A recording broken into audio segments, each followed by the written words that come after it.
빌립보서 제1장. 그리스도 예수의 종 바울과 디모데는 그리스도 예수 안에서 빌립보에 사는 모든 성도와 또한 감독들과 집사들에게 편지하노니, 하나님 우리 아버지와 주 예수 그리스도로부터 은혜와 평강이 너희에게 있을지어다. 내가 너희를 생각할 때마다 나의 하나님께 감사하며, 간구할 때마다 너희 무리를 위하여 기쁨으로 항상 간구함은 너희가 첫날부터 이제까지 복음을 위한 일에 참여하고 있기 때문이라. 너희 안에서 착한 일을 시작하신 이가 그리스도 예수의 날까지 이루실 줄 우리는 확신하노라. 내가 너희 무리를 위하여 이와 같이 생각하는 것이 마땅하니, 이는 너희가 내 마음에 있음이며 나의 매임과 복음을 변명함과 확정함에 너희가 다 나와 함께 은혜에 참여한 자가 됨이라. 내가 예수 그리스도의 심장으로 너희 무리를 얼마나 사모하는지 하나님이 내 증인이시니라. 내가 기도하노라. 너희 사랑을 지식과 모든 총명으로 점점 더 풍성하게 하사 너희로 지극히 선한 것을 분별하며 또 진실하여 허물 없이 그리스도의 날까지 이루고, 예수 그리스도로 말미암아 의의 열매가 가득하여 하나님의 영광과 찬송이 되기를 원하노라. 할렐루야. 오늘도 주님의 말로 형용할 수 없는 은혜와 사랑으로 충만한 기쁨으로 가득한 하루가 되시기를 축원드립니다. 오늘부터 이제 빌립보서의 말씀이 시작이 새롭게 됩니다. 빌립보서에는 여러분이 잘 아시는 기업 말씀들이 많이 담겨져 있는 한 서신이죠. 사도 바울이 로마의 옥중에서 쓴 서신으로도 유명한 말씀입니다. 이 빌립보서의 배경이 되는 이 빌립보 교회죠. 빌립보 교회에 대해서 잠깐 한 번 더 먼저 살펴본 뒤에 말씀을 보고자 합니다. 이 빌립보 교회가 세워진 배경은 이러합니다. 사도 바울과 실라 그리고 디모데, 누가가 이렇게 2차 전도 여행을 떠나게 되죠. 그 2차 전도 여행 중에 이제 사도 바울은 그 모든 부흥의 현장들을 목격하며 이제 그 여세를 몰아 이제 아시아 방면으로 복음을 증거하기를 원하고 향하려 하였습니다. 그러나 그 모든 가는 길이 막혀 성령께서는 그 길을 허락하지 않는 것을 보게 됩니다. 그 와중에 바울이 이 환상을 보게 되죠. 바로 마게도냐 사람이 일어나서 이 마게도냐를 건너와 우리를 도우라 라는 그 환상을 보게 됩니다. 그 환상을 따라 성령의 인도함을 따라서 이제 마게도냐 지역으로 건너가게 됐는데, 그 건너가 유럽이죠. 유럽으로 건너가 가장 처음으로 맞닥뜨리는 그 도시가 바로 빌립보였다라는 것입니다. 거기서 이제 복음을 처음으로 받아들인 도시이자 유럽 지역에 처음으로 세워진 교회가 이제 빌립보에서 탄생을 하게 됩니다. 유명한 인물들로는 잘 아는 자색 옷감 장사인 루디아라는 여인이 첫 회심자가 되어서 그 루디아라는 가정을 중심으로 교회가 일어나는 것을 보게 됩니다. 이렇게 모든 일이 처음부터 잘 되면 좋겠지만, 그러나 성령의 인도하심이라고 믿겨지지 않을 만한, 인간적인 눈으로는 않을 만한 일들이 일어납니다. 복음을 전하는 중에 어떤 일들이 일어납니까? 귀신 들린 여종이 회방을 하는 것을 보게 됩니다. 그로 인해서 사도 바울이 그 모든 귀신 들린 여종의 귀신을 쫓아냄으로 인해서 그 주인이 사도 바울 무리를 고발함으로 옥에 갇히는 사건이 일어납니다. 바울과 실라가 옥중에 갇혀 하나님을 찬양하는 사건은 유명한 말씀이죠. 그 일을 인해서 수감이 되었지만은 그 가운데서도 하나님은 역사하셔서 결국에는 그 모든 옥중에 그 간수의 회심과 온 가족이 예수를 주로 시인하며 고백하는 놀라운 일이 일어납니다. 그곳에서 사도 바울은 전하였죠. 주 예수를 믿으라. 그리하면 너와 내 집이 구원을 얻으리라. 그 일로 인해서 모든 자들이 구원을 받는 사건이, 은혜를 경험하게 됩니다. 이렇게 빌립보에서는 이런 사역들을 하고 사도 바울은 또 떠나고 이제 다음 사역 지도에서 떠나는 장면들이 나타나죠. 그러다가 이제 나중에 시간이 흘러서 사도 바울이 로마에 갇히게 되었다라는 소식이 이제 빌립보 성도들의 귀에까지 들어가게 되었다라는 것입니다. 이 사도 바울과 빌립보 교인들의 사이는 아주 끈끈한 유대 관계를 가지고 있는 것을 알 수가 있습니다. 오늘 첫 장의 표현에서, 첫 절부터에 나타난 표현에서부터도 그것을 알 수가 있는 대목이 있죠. 바로 그리스도 예수의 종 바울과 디모데는 이라면서 사도 바울이 이 편지에 운을 띄우는 것을 봅니다. 그리스도 예수의 종 바울과 디모데라고 하는 부분이 어떻게 그들과 유대 관계를 갖고 있는 것을 알 수 있는 부분이 되는가를 보면, 사도 바울이 편지를 쓸 때 크게 두 가지로 자기를 소개하면서 나타내는 것을 보게 됩니다. 한 가지는 꼭 사도라는 말을 넣는 것과 오늘처럼 사도라는 말을 굳이 넣지 않는 것, 이렇게 구별할 수가 있습니다. 뭐 예를 들어 고린도 서신 같은 경우에는 반드시 예수의 사도된 바울은 이런 식으로 소개를 하고 있는 것입니다. 이 자신의 사도됨을 굳이 드러내고 있는 그런 교회들에 대한 서신은 자신의 사도권을 여전히 믿지 못하는 자들에게 자신의 사도됨을 간증하기 위해서 일부러 사도 바울이다라고 표현을 하였고, 오늘처럼 이렇게 그런 사도에 대한 어떤 의심과 이런 것이 없는 끈끈한 유대감이 있는 교회에는 굳이 사도라는 호칭을 생략을 하였다라는 것이죠. 그만큼 빌립보의 교인들과는 사도 바울이 그런 깊은 관계를 가지고 있다는 것을 알고 있습니다. 어떻게 이런 깊은 관계가 형성이 되었을까 하는 그것은 이 사도 바울의 선교 생활에 있어서 빌립보 교인들의 참 큰 힘과 도움이 되었습니다. 많은 물질적인 후원과 쓸 것들을 많이 제공해 주는 것을 볼 수가 있죠. 그래서 이제 옥에 갇힌 바울에게 에바브로디도라는 사람을 통해서 이런저런 쓸 것들도 공급해주고 하는 모습들도 사도행전 말씀을 통해서도 우리가 볼 수가 있습니다. 이 에바브로디도가 이제 그런 것들을 가지고 사도 바울에게 왔고, 또다시 에바브로디도를 빌립보 교회에 이제 보낼 때에 그 손에 쥐어줘 보낸 것이 바로 이 빌립보서다라고 할 수가 있습니다.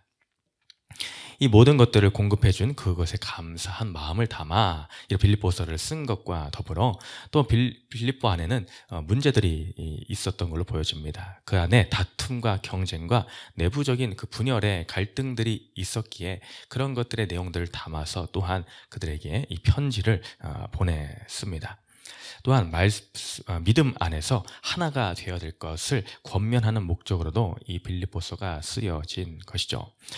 빌립보서에는 이 기쁨이라는 단어가 많이 등장을 합니다. 그래서 기쁨의 서신이라고도 알려져 있죠. 10번 이상의 많은 표현들을 기쁨을 표현하는 것을 보게 됩니다. 이 빌립보서를 통해서 무엇보다도 하나님으로 말미암은, 복음으로 예수 그리스도로 말미암은 그 기쁨이 우리의 심령 가운데도 넘쳐나게 되시기를 주님의 이름으로 축원드립니다. 오늘 말씀으로 본격적으로 들어가 보겠습니다. 앞서 말씀드린 것처럼 이 서두에서는 그리스도 예수의 종 바울과 디모데는 이라고 하면서 그의 친분함을 나타내고 있으며, 그리스도 예수 안에서 빌립보에 사는 모든 성도와 또한 감독들과 집사들에게 편지하노니 하나님 우리 아버지와 주 예수로부터 은혜와 평강이 너에게 있을지어다. 이 짧은 두 절의 말씀 가운데서 사도 바울은 예수 그리스도, 우리 주 예수, 이라는 표현을 3번이나 쓰는 것을 보게 되죠. 바로 그 모든 인사 가운데 시작과 끝의 모든 것들이 다 예수 그리스도로 시작하여 끝나는 사도 바울의 그 신앙의 고백, 그의 삶의 태도를 엿볼 수가 있습니다. 그 무엇도 아닌 예수 그리스도 안에서의 모든 것을 묻고 그들에게 축원을 하는, 축복을 하는 사도 바울의 자세입니다. 그래서 지난 시간까지 히브리서 말씀을 보았습니다. 히브리서 안에는 예수 그리스도가 많이 담겨져 있다는 것을 우리는 함께 보아왔죠. 예수 그리스도를 예수를 깊이 생각하라라는 그런 말씀도 있었습니다. 어떻게 보면은 같은 맥락의 부분을 할 수 있겠죠. 우리는 언제나 어디서나 예수로 시작하여 끝나는 삶, 우리의 인생이 이런 사도 바울의 고백과 같은 인생이 또한 되시기를 축복합니다.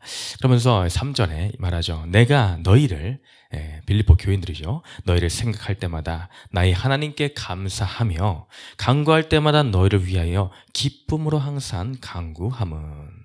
사도 바울의 이 빌립보 교인들을 향한 마음이 잘 담겨 있습니다. 너희를 생각할 때마다 나는 나의 하나님께 감사한다.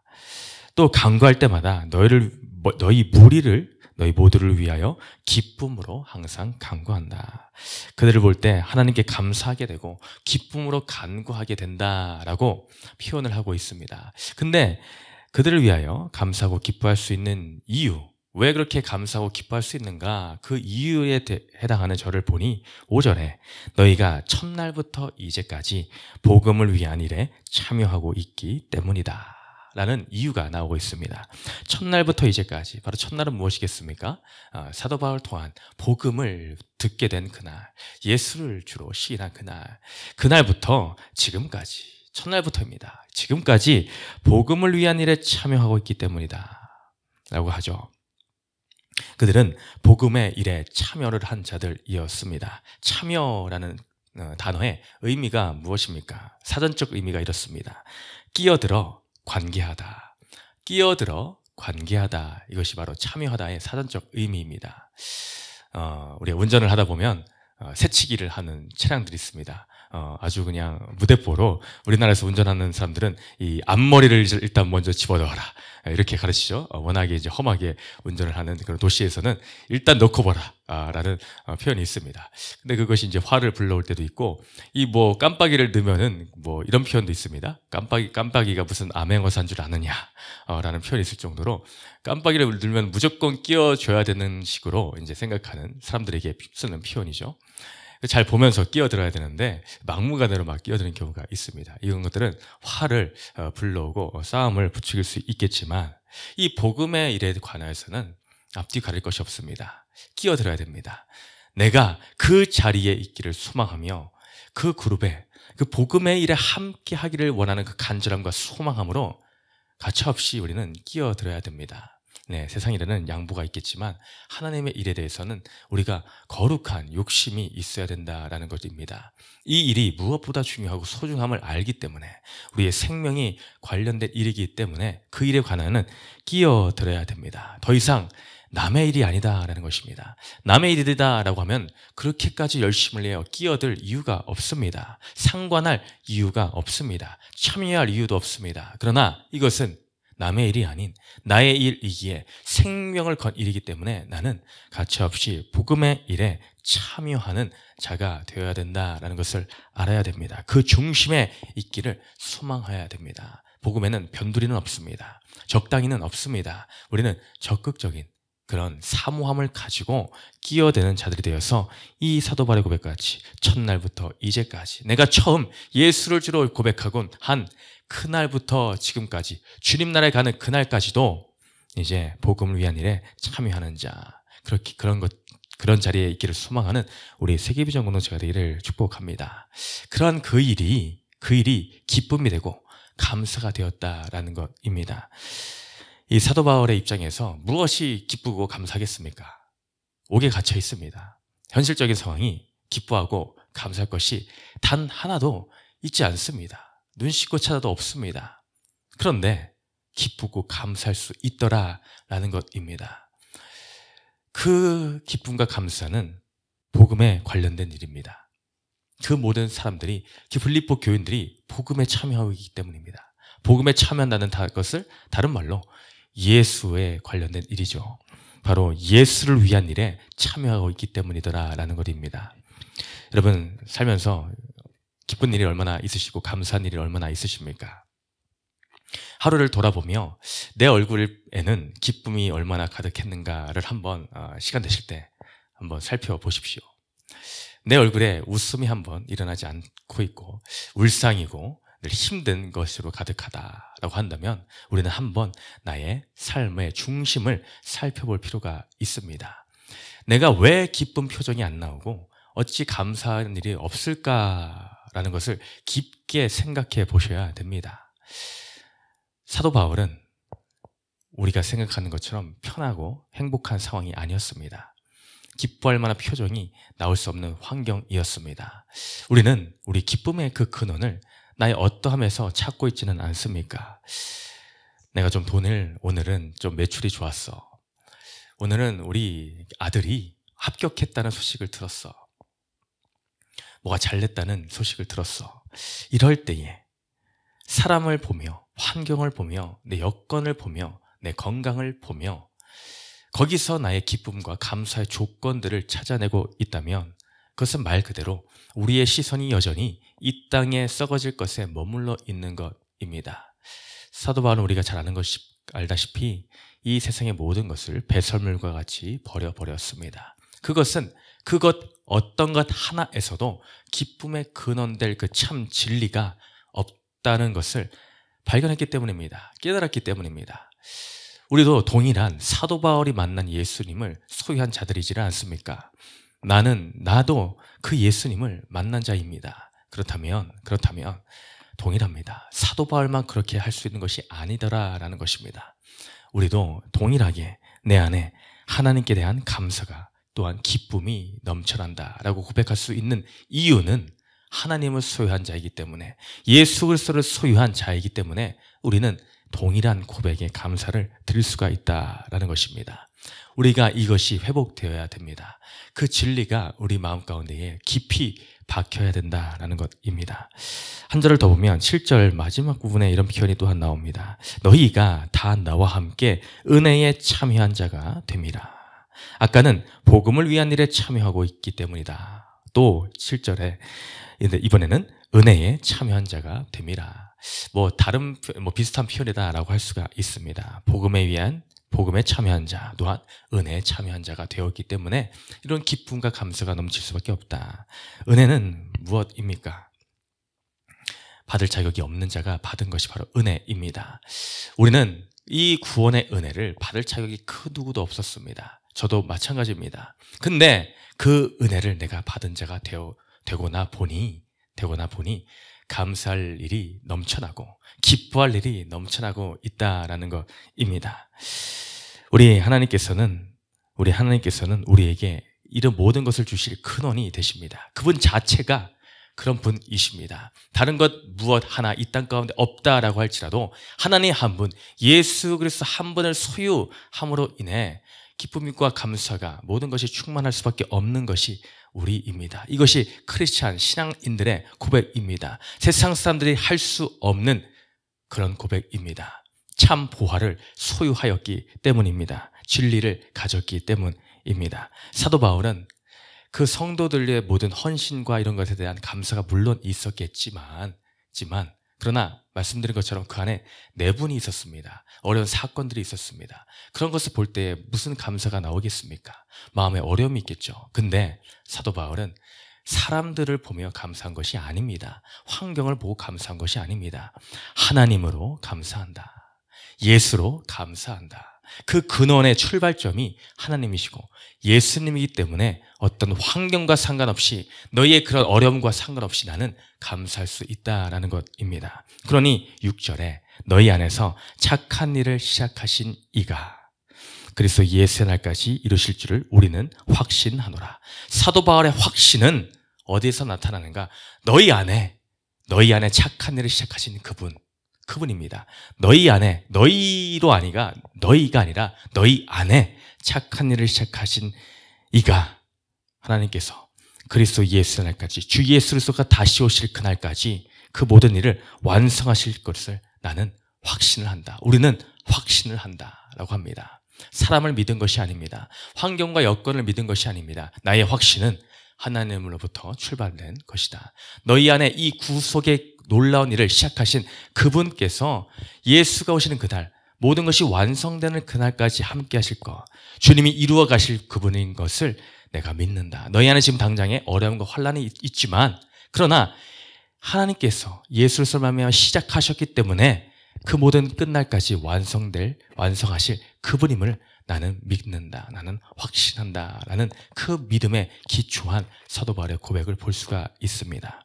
우리의 인생에 어려움이 있습니까? 환난이 있습니까? 교회 안에서 다툼과 갈등이 있습니까? 그러나 그것이 문제가 아닙니다. 눈에 보이는 것들이 문제가 아닙니다. 하나도 문제될 것이 없습니다. 내 안에 이러한 같은 고백이 있다면, 이 믿음이 있다면 그리스도 예수의 날까지 이루실 것을 확신하노라. 하나님과 예수를 믿음의 기초를 삼으면 우리를 흔들 자가 아무도 없으며 우리는 오늘 하루도 감사와 기쁨으로 충만하게 될 줄을 믿습니다. 그 은혜가 오늘도 우리의 심령 가운데, 삶 가운데 충만하시기를 축원드립니다. 두 번째 적용 질문 읽고 마치겠습니다.